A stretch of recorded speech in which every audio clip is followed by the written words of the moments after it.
mutual friends in comedy and entertainment and stuff. I mean, how did you, as a lawyer, like find yourself in this world?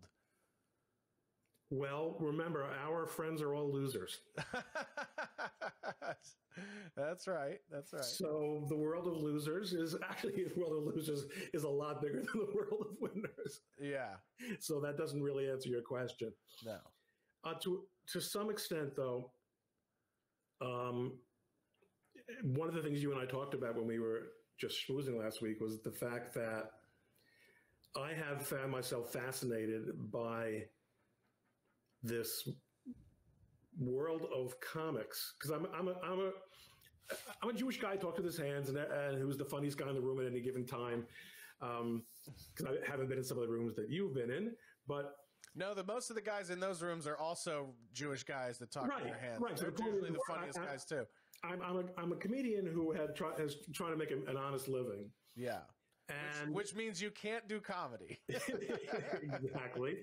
So what am I doing? So I've been fascinated over the last couple of years with this whole concept and this whole reality of how incredibly politically correct comedy has become. And so, I followed a lot of these guys, and some of them followed me first, some of the people that we're talking about.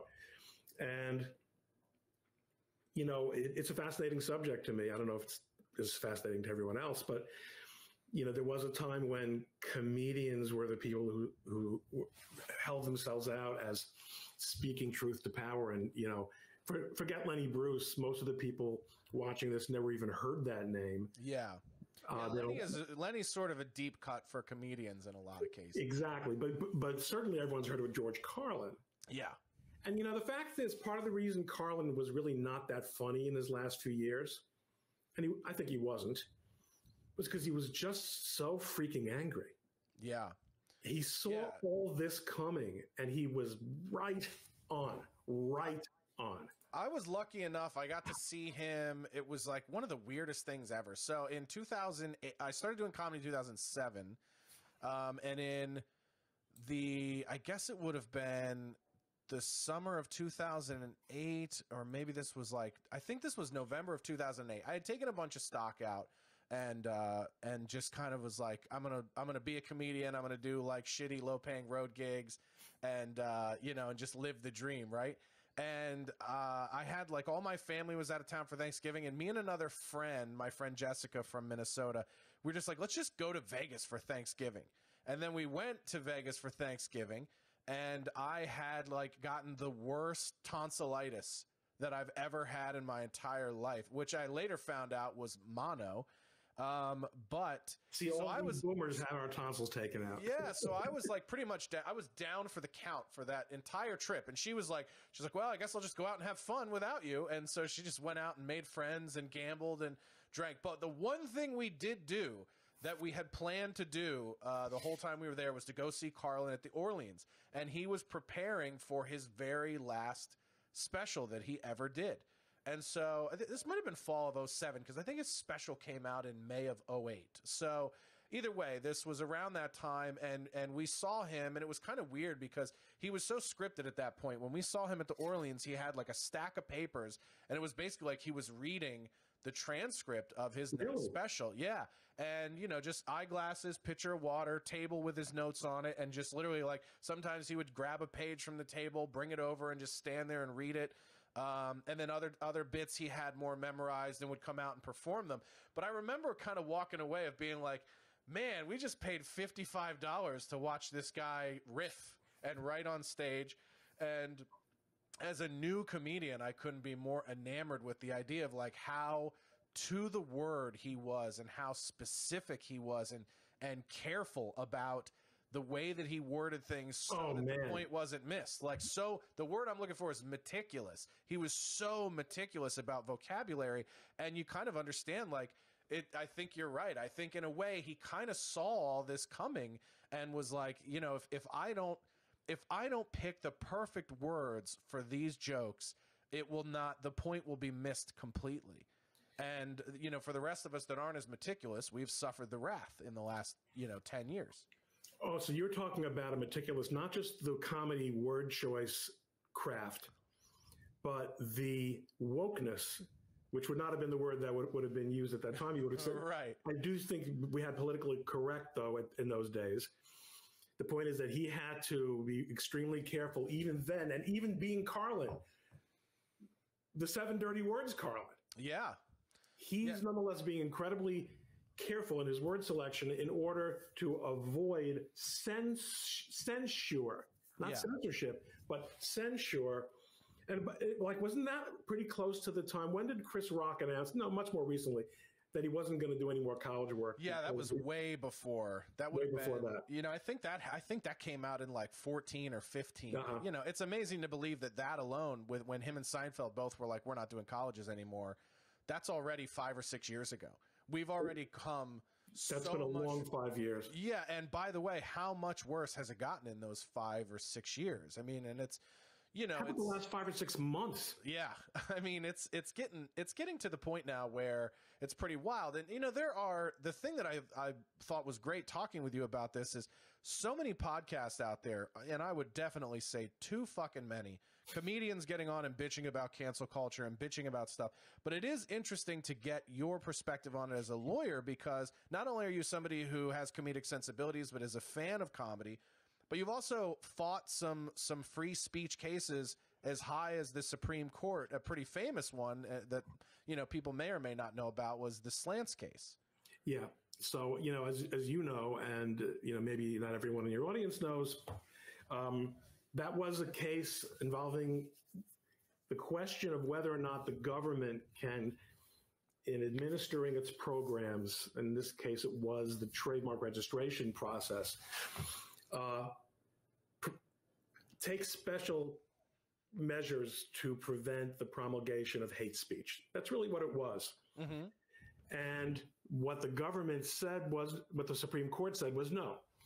The trademark statute at that time, known as the Lanham Act, that's still known as the Lanham Act, but it had a prohibition known as Section 2A, which said you may not register a trademark if it is disparaging. Now, I can tell you... Boy, is that wide open. Well, you know, it's wide. On the one hand, it's wide open, and on the other hand, when the statute was passed, even before I was born, 1947, 46, they weren't talking about racial categories, about racial slurs. It was passed by a Congress that was located in a highly segregated city. I don't think there was a single non-white face in the room when they passed it. Everyone there would have been completely cool with all kinds of trademarks with ethnic slurs in them. But in the 70s and especially in the 80s, people started picking up on this as a way to do some social justice campaigning. And they started. And do you feel like this initially started as one of those things? Because I feel like a lot of this social justice legislation that gets put into weird places in law is almost like they do this as sort of an arbitrary, look, we're doing something about it, but they tuck it into something where it's never really going to affect society. Perfect question, and that's actually the point that I meant to answer in anticipation of that. That was not the intention of Congress. Remember, the Civil Rights Act, 1954 is the first Civil Rights Act. Okay, 56 and 54. Okay, this is 10 years before that. No one's thinking about civil rights, and the last place on earth you would tuck that in. Some of us still don't. No, I'm just kidding. Some of us go our whole day and don't think about it. No, that's right. So no, it wasn't the intention at all. And what was probably much more likely was it was a way of dealing with, not making trademark registers, getting them involved with issues of defamation, libel, slander, and also. Those changes were part of an international treaty. I mean, that addition to the Trademark Act was meant to reflect changes that were needed for an international trademark law treaty. And I think to some extent, it might have been dictators around the world didn't want to have to worry about other countries putting their names or their parties' names Whatever it was, it had nothing to do with racial justice. But people, this started getting people's attention when I refer to these things as sort of appeasement legislation, right? And that was probably more of an appeasement to something that it really had nothing to do with. It had nothing to do whatsoever with racial slurs. But somebody, a friend of mine, actually, a very good lawyer, fantastic lawyer, thought that trademark law and that this part of the trademark law would be a great way to deal with the perceived offensiveness of the Washington Redskins trademark registration. Okay. And a campaign began that lasted probably 10 years in the courts using various different legal theories, and there was some dead ends that they went down to get the registrations of the Washington trademarks canceled on the ground that they were disparaging and should not have been registered in the first place. And that did happen some years ago, right? Many, many years before they even agreed and capitulated to changing the name. Well, what happened was the USPTO ruled that they should be canceled. Yeah. They appealed that to the Fourth Circuit Court. I mean, to the district court in the United States District of Virginia, because that's where the patent office is located, which then essentially rubber stamped the USPTO's decision. The appeal from the district court was pending in the Fourth Circuit Court of Appeal when our case moved from the USPTO, that's the Patent and Trademark Office, to the Federal Circuit Court of Appeal.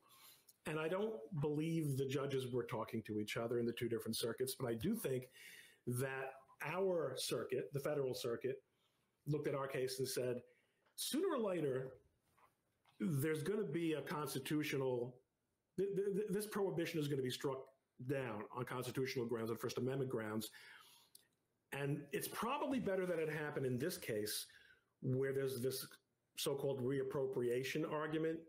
Simon Tam, who is the registrant or the applicant. Yeah, and there's a good article here on NPR I have set up so people. I probably should pull the link up for people. Yes, and in fact, I think I was interviewed in connection with the podcast that was associated with. Yeah. So what happened was they said, we want to register our name, the Slants. And slants apparently is an obscure medieval slur used against Asians. Growing up in the 60s in Brooklyn, I never heard anyone use it. No, even if you go back and watch old Karate Kid, that wasn't even one that they pulled out there. They had all the other ones: jap, slope, nip, never slant. Never. That was never even one that was thrown out. So this was watched 3 Karate Kid movies and never heard. There was never one slant. No, that's right, and that might very well be because it was disparaging. I don't know. You're right, though. They were all in there. I guess they used all the other slurs. Yeah. Well, I had written about this, about the rejection of their application to register their mark. I wasn't representing them, but I have a blog, which I pretty much have retired because I don't think it matters anymore what I write. But for a while it did. The blog is called Likelihood of Confusion, and it's about trademark law and free speech. And for a while, people considered it to be a leading blog in, trademark kind of high level stuff. When I say high level, I mean not particularly detailed or rigorous, but conceptual. Yeah, more of the 30,000-foot approach. Exactly. And I wrote about that case and said, you see what's going on here. The PTO is rejecting the on disparagement ground all the cases having to do with ethnic slurs, but not the ones having to do with slurs against homosexuals. So they registered Dykes on Bikes, and they registered Queer Eye for the Straight Guy, and a whole bunch of homosexuality-related slurs. And wait a minute, Ron, are you telling me that you found a hypocrisy in the application of law? I did. And this was even before we got involved with the FBI and the Justice Department, and we learned just how much hypocrisy is possible. So I was writing about this, and the Slants lawyer at the time, who was not a litigator, saw my article and said, maybe you want to take this on. You seem to do some pro bono work, which is the worst thing you ever want to hear someone say when they call you. Yeah, you seem to work for free. Right. You seem to sometimes work for free. So yeah. You know what happened? I ended up getting this. That was for $500,000 worth of legal work. I got this pro bono award from the ABA IP law section, and I have no regrets. I hope that's made of solid diamond for 500. That's to equate to the amount of. Yeah, please tell me the setting is. Please tell me that was ripped from the hands of a diamond mine and a diamond miner in Uganda. No, it was not, unfortunately, but it is pretty sentimentally heavy. $500,000, right? Well, when I got the award, I was given 2 minutes to speak on behalf of my co-awardees and myself. And I said, guys, if you don't do pro bono work, cases like this are not going to happen, because basically the court system pays attention to people with money. Yeah. And we just made enough. So look, what happened here is that the Federal Circuit said, this reappropriation case. In other words, what was happening was reappropriation arguments were being accepted for dikes on bikes, but not for the slants or Hebe. So for the average dumb layperson, basically a reappropriation exception is the idea that somebody could take a slur back from an empowerment perspective, trademark something related to it, and it could be perceived as a positive flip. Right, and in our briefs we gave a lot of examples of where that. And wouldn't NWA fall under that as well? I don't know if they ever actually trademarked not the acronym, but no, they did not trademark not the acronym, and I think one of the Wyman brothers tried to register the mark NIGGA, N-I-G-G-A, yeah, and was rejected. In fact, what I figured out, and it wasn't rocket science, I just was one of the few people who had the nerve to say it, was that the reason they distinguished between reappropriation for non-ethnic and versus ethnic slurs was precisely for the N-word. They really couldn't care less about any of this. It wasn't going to be a problem probably for anyone, but the idea that eventually somebody might register the N-word, which I used to say in panels, but now forget it. I don't want to ruin you'll have to start a new podcast. Oh, believe me, there's more than enough examples of me throwing it out casually over the years. So yeah, I don't think anyone's going to isolate this one in particular. But, and my philosophy, I think I mentioned this to you when we spoke before, like my philosophy is in the name of art or whatever, it should all be allowed, right? Because perhaps, and this is the thing that drives me nuts, is like, when we all watched a movie like American History X, I don't think anybody ever watched that and was like, boy, these Nazis make a lot of great points. You know what I mean? It was like, you're clearly outlining, you're utilizing, exposing sort of the inner culture of that to say, number one, this is how young men without fathers get roped into these hate groups. And number two, it did a really good job of showing, like, his scenes in prison and everything else, showing the flaw in the ideology, right? And so to limit that, like, you don't get that movie that could potentially talk a lot of young men out of hate groups with logic and good art and good perspective. You don't get that if you censor that thing wholeheartedly, right? And so to me, it's like, I've always believed that the best way to defeat horribly bad ideas is with better ideas or with great satire. Well, and by virtue of that belief and your expression of that belief, you will be destroyed. Yeah, they're working on it. Yeah, that's right. I'm sure they are, and me too. Yeah, so, I have a show that went off the air 5 years ago that people try to get canceled every day. So I think you're right. I have made myself a target. Your argument is, of course, valid. I mean, to me, there's a much simpler argument, which is that, well, there are two. First of all, there's the constitutional argument. Sure. Cancel culture that we're talking about now, what everyone seems to be cool with, except some people who aren't, is private cancel culture. But it's very clear constitutionally the government cannot favor one viewpoint over another, which is what the Supreme Court ultimately ruled. To me, though, the argument against this totem, this idea that there is an absolute taboo against saying certain words. And keep in mind, I grew up in a home where we never heard that word ever. Mm-hmm. And it would be scandalous and it was so uncommon to hear those kind of things. And, I'm an Orthodox Jew, and as such, I'm not allowed, ideally, to use bad words. But for purposes of making policy, for purposes of constitutional, you might want to flip that bad boy around to the front. No, it's hard. That's the goal. They put it on the wrong end of the head. Well, you know what? When I had dark hair, when I had hair and it was dark, you could hardly tell. Yeah. Now it's hard to miss, but I also have to. This is my opportunity to explain to people that if the yarmulke is big enough, you don't need a bobby pin. Okay, yeah. It will stay on. It's good. To me, it's like Voldemort. If you have this idea that if we say Voldemort's name, he's going to get power over us, and although in the Harry Potter book, it actually turned out that was true. Yeah, they actually wrote it that way. That's probably not helping our case. which I was so disappointed at, because, in fact, the argument, really what she should have followed through on, was that you give more power to a totem by treating it with such reverence. Yes, and I agree. It is because, and now you have... Boy, did she end up hoisted upon her own petard as a result of that exact outline. Right.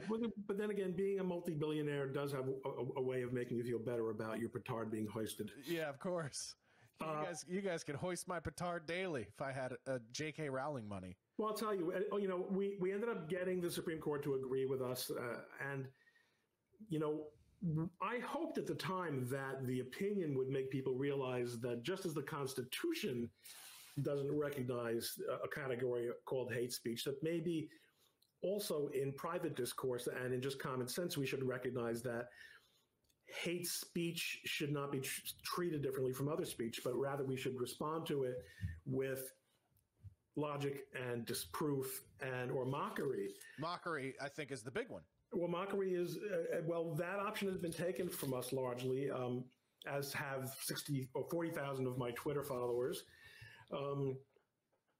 It's, I don't know what's going to happen, but I do know that any concept, going back to the beginning of our conversation, that people there were certain categories of people when I was growing up, and even when you were growing up, that we expected to be the ones to fight back. And you had comics, you had guys like like Carlin, and you had journalists.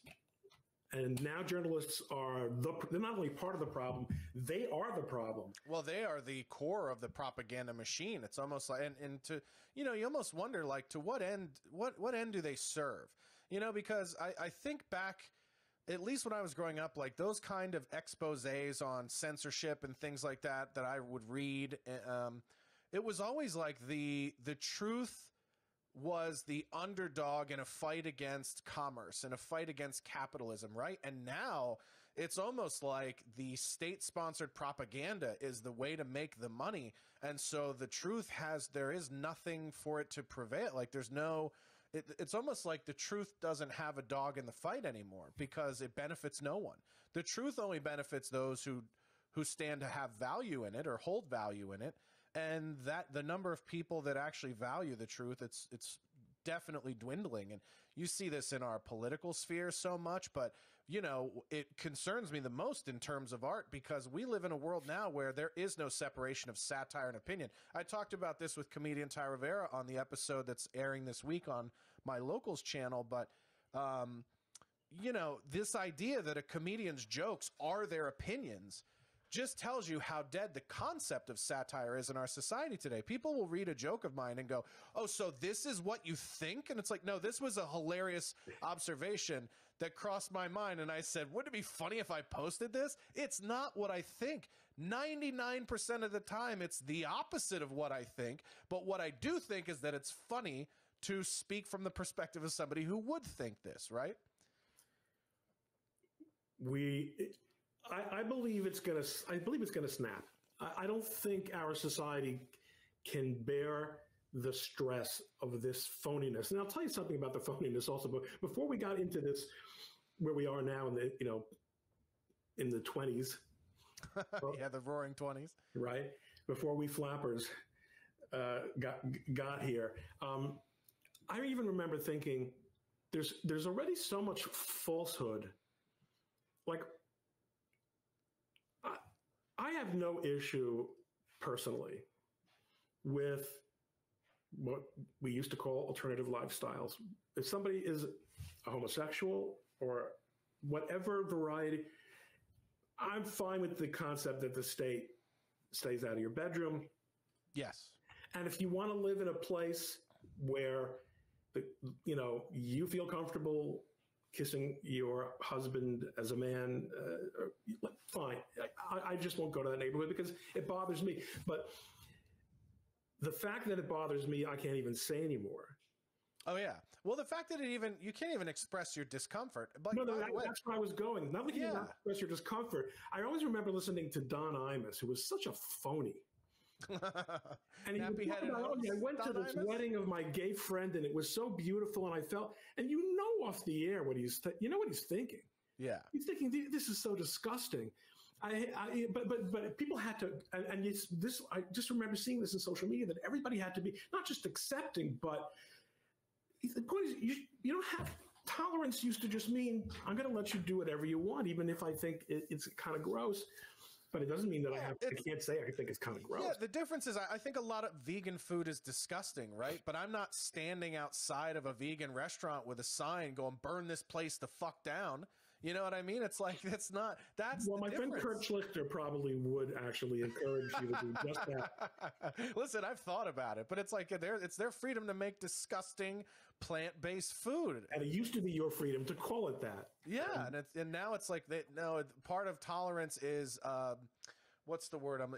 Involves oppression of thought, oppression of a conflicting idea, or even criticism. Like, and this is what's funny to me. You brought up so many of the people who were like perfect in the public eye growing up in the 80s and 90s had these horrific worldviews or things that were later exposed or people found out, or there's always the leaked audio or the leaked tapes or whatever of somebody saying horrible things.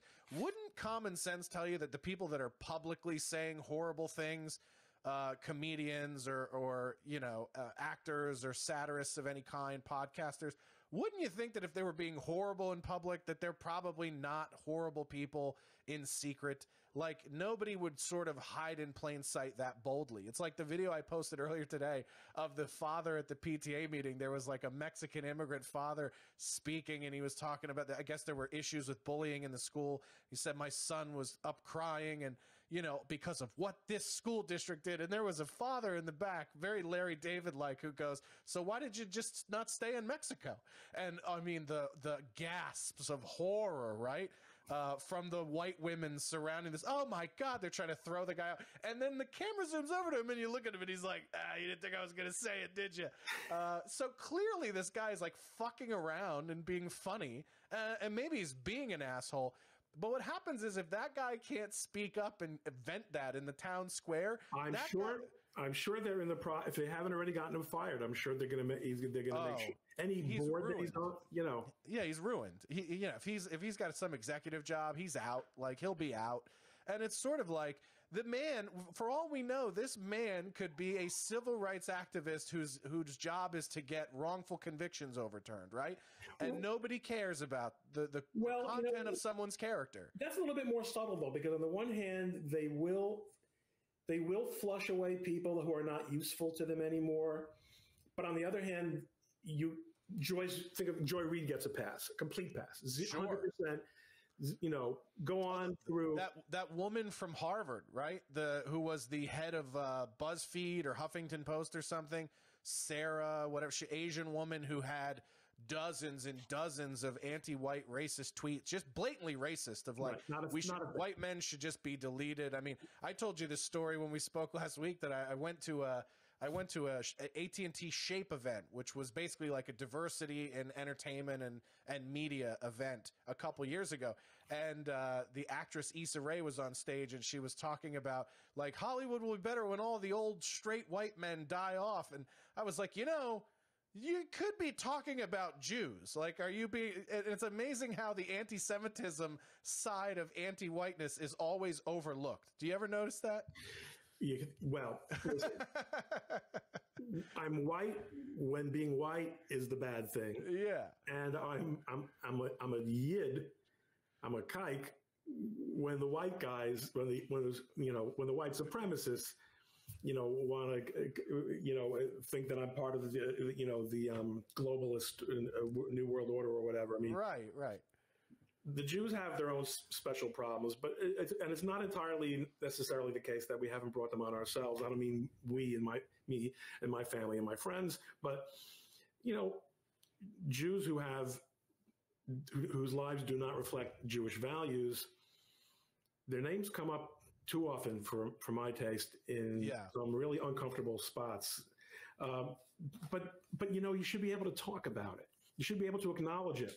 And this idea that if you criticize George Soros, it makes you an anti-Semite. First of all, if you knew as many Jews as I do, you would be an anti-Semite. and I don't only mean my family. Yeah. But Soros is a terrible person, and an accident of birth made him Jewish. He's a wicked, terrible person. Yeah. And the fact that he was born Jewish doesn't, invalidate the criticism of his person. It's there's no truth. Like you said, people won't reckon with the truth. What happened on January 6th, how much was Nancy Pelosi involved in it? She's refused to give information that's been requested of her. There will be no accountability for that. There's only accountability for one side of the political. I mean, we're talking about crimes and scandals and hoaxes. We are obligated morally, guys like you and me who are tone deaf and stupid and insensitive and don't realize, that we're on the wrong side of history, to keep saying what we say until they take all the followers away, they delete us, whatever it is. And then we come up with plan B, C, D, or E, whatever it is at that point. Yeah, for me as locals, where people can find me on there, I will say, I have it right here. Boom. People can find me, joshdenny.locals. Oh, man. We do this show. Yeah, look at that. I got links all ready to go. I will say, it's kind of driven a lot of us underground. I've always said about comedy that my goal as an entertainer is not to tell people what to think, but is to get them to question how they think. And I play with race and gender and sexual orientation a lot in my act because I try to write material, and I don't always succeed at this, but I try to write material that highlights to the recipient, whether it be the viewer or the audience member or even a person online, that a lot of what's fucked up about the joke is what already lives inside of you. And I'm only bringing out assumptions or biases or things that you have, right? And so, and like I said, it's an ambitious attempt. I don't always succeed at it, but to remove people's ability to have creativity and to have a creative way of expressing those things, if we get rid of all of that, then we will end up with a world where people are just, they're either going to be forced underground entirely, or, they're going to have to risk losing everything to sort of live in any sort of truth. Forced underground and radicalized and angry. Yes. And, there's no question that there are people who are saying, well, if just by virtue of being white, I have to accept this concept that I'm a racist, no matter what I do, then maybe I should look into being a racist. And maybe I have to stop being, selective about who I consider to be friends, because you're going to condemn me either way. Now, I mean, I don't think that's a very well thought out argument, but it is nonetheless an argument that that people will make. Well, and I do think, I brought up the movie American History X earlier. I think so much of that is the ending of that film is so much the never ending cycle of hatred, right? And so, this boy kind of played by Edward Furlong at the end of the movie, through his brother's rehabilitation, through his life experiences, through seeing the evils of all sides, decides that, I'm down the wrong path, and I need to turn my life around, and I need to find a new way. And in the end of the movie, he's murdered by a black person because they believe he is this thing. this hateful thing, right? And you just look at it and you know that incident at the end of that movie is going to start the cycle all over again, right? And so it's a real good piece about how, you know, Morgan Freeman said this when he was asked about race in an interview a long time ago. And he said the reason that conversation never dies in this country is because we keep breathing life into it. And the only way that we will ever sort of have real equality is when we can look at each other and call people by their names and talk to them as human beings instead of making these differentiations about race so negative. Which is how we were raised, which is what our parents did, what the parents of different people did. They said, that's just how you were taught. Well, ball busting, I mean, I grew up in Philadelphia. I mean, ball busting is a big part of that. I mean, even white guys to other white guys, your culture or your race was always brought into getting your balls busted, right? It was just part of it. And it was because these were the things you could know about a person without having to know a person, right?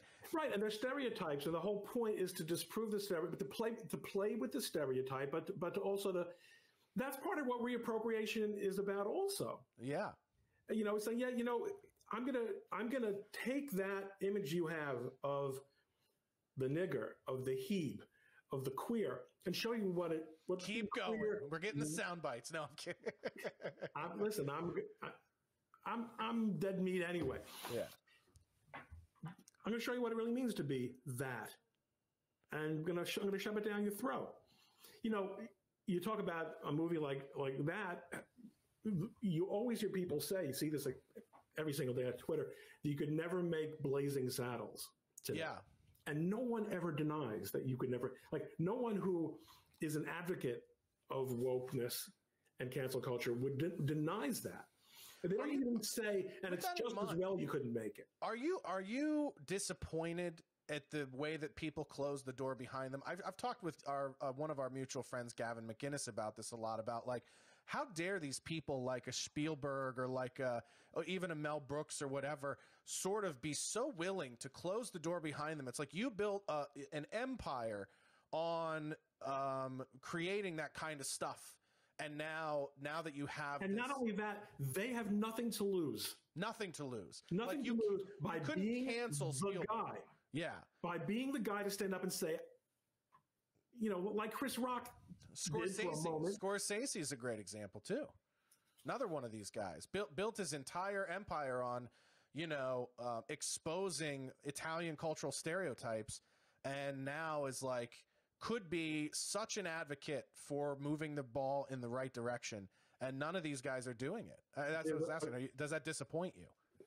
I'm not at all, because I don't think of these people as leaders or brave or daring. I think of them as, you know, it's kind of like, I mean, I don't think you know, like I said, comedians aren't brave and daring. I mean, I've had comedians, I'm not going to mention his name, who were following me because I'm a funny follow. Yeah. And then realized, oh no, I can't be seen as following this guy. Look what he represents. Look at the things he says. I mean, I'm gonna lose work. Yeah. And there's nothing brave of, you know. Also, what a pussy way to evaluate yourself and your contributions to your industry, to believe that your affiliations could override your creative contributions to the medium or your talent or your personal likability. This idea that, like, if I'm friends with the wrong person, I'm over. It's like, so there's no stock in who you are, what you produce, or, you know, what mark you've left on your own industry. Like, and also, how about remembering, sticks and stones may break my bones, but words will never harm me. Well, okay, listen. You got to be sensitive to other people's feelings. You shouldn't be, you know, a jerk. You shouldn't say terrible, hurtful things to people. You know, when I was first on Twitter, the anti-Semitism that they permitted, that they didn't know how to filter, was so gross. People would just send me pictures of, you know, a crematoria. I mean, it was over the line. Just brutal. It was brutal, and it was not a pleasant experience. But to go from there to where we are now is preposterous. And so, in other words, you can have some rules of the road. But on the other hand, you know, what I always say to people is, okay, so Donald Trump is a racist. Okay, give me an example of a racist policy. Well, here's what he said. No. Yeah, I've done this before too. Policy. Tell me what he's done. Tell me, and they can, they'll come up with stuff. The Muslim ban, no such thing ever happened. Immigration. What race are Mexicans? The Mexican race? Okay, whatever. The point is, it's never based on. It's based on symbolism and tribalism. And I mean, look, we're not saying anything that anyone who's listening to this has heard this stuff a million times. Sure. And, we're not breaking open any. I will tell you, it was kind of interesting. When I did the Slants case, Simon Tam, my client, who was a terrific guy, really, really smart. He was torn because he realized, I mean, he's kind of a progressive guy. He's a liberal. Mm-hmm. In fact, reappropriation is a concept that comes from the West. Most musicians and punk, particularly punk rock musicians or dance rock musicians are liberal. Right. So, and Simon, on the one hand, felt very strongly that he should be entitled to do this and to make a decision about how he's going to be an Asian. Don't tell me how to be an Asian. I'll tell you myself how to be an Asian. Right. But on the other hand, he knew that our case was going to clear the deck for the Washington Redskins, and that bothered him. And these are sometimes complicated issues. People sometimes said to me during that case, well, what would you think if someone named a football team, the Kikes? First of all, it would be the losingest football team ever. It would be it would just be sportscasters. Yeah, it would all just be agents and sportscasters. They would be so busy negotiating the contracts of the players that they're playing against. Actually, my wife was just telling me about who is it? He's pushing the contract down the table at the 30, at the 40, at the 50, at the 30%, at the 40%. Yeah, exactly.